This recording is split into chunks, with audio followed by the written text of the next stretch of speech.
नाजरीन, आप देख रहे हैं मैं और आप, और मेरे साथ मौजूद है मैं और आपकी टीम। हम इस वक्त पहुंचे हुए हैं मुल्तान के एक नवाई इलाका बंद मौसम में, जहाँ पे एक फनकार म्यूजिशियन रहते हैं जिनका ये दावा है कि वो मुख्तलिफ ऐसे एटम कर सकते हैं कि जो कि नामुमकिन होते हैं। हम आज उनसे आपको मिलवाने जा रहे हैं। हम इस वक्त पहुंचे हुए हैं उनके नज़दीक, उनसे मुलाकात भी करते हैं और उनसे नामुमकिन जो उनके एटम्स हैं वो हम देखते हैं वो किस तरह से अंजाम देते हैं।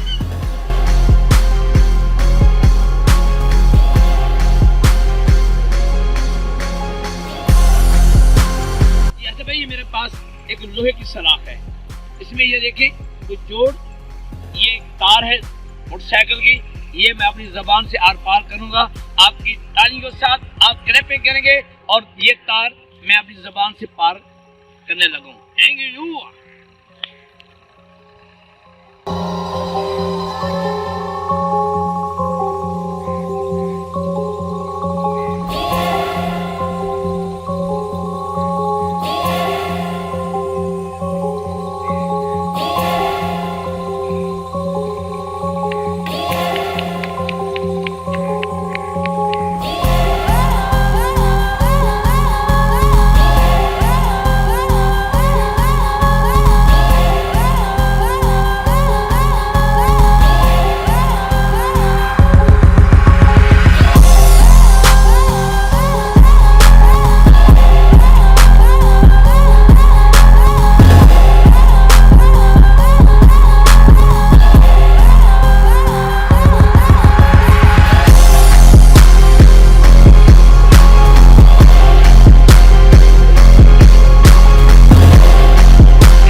नाजरीन, ऐसी मजीद हैरत अंगेज और अपडेट्स के लिए देखते रहिए मैं और आप।